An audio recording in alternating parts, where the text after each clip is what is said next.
Next, we will demonstrate the fern stitch. It is somewhat similar to the straight stitch method. This is also a relatively simple stitch. We will now demonstrate. Using 4 strands of floss, color number 9. We will start with the pattern on the left. Bring the needle through at center. Bring the needle down to the upper left.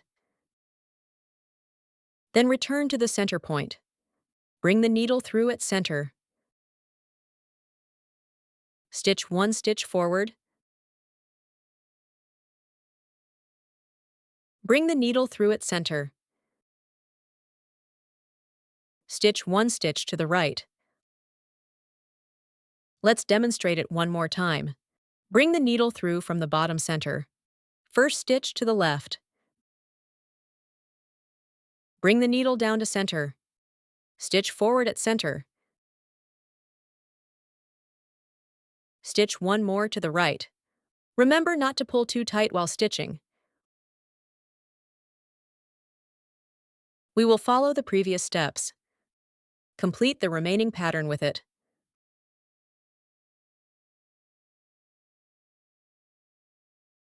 Bring the needle down for the last stitch. The fern stitch is now complete.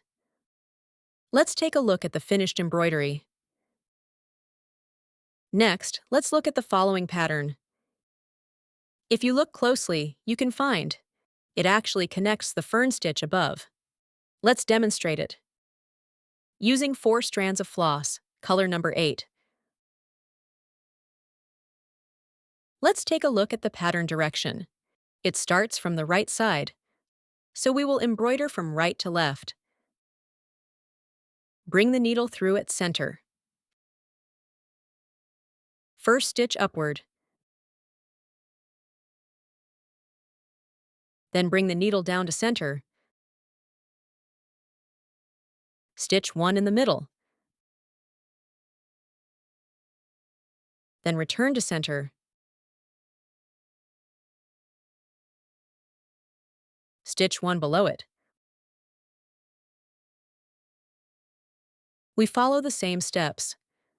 Bring the needle through at center. First stitch upward. Then bring the needle down to center. Stitch forward. Stitch 1 below it.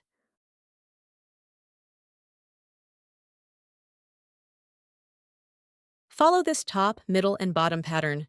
Complete the remaining lines. Don't pull stitches too tight while working. Maintain balanced tension. The fern stitch is perfect for flowers and leaves. It creates a very realistic effect. Bring the needle down for the last stitch. The fern stitch is now complete. Let's take a look at the finished result.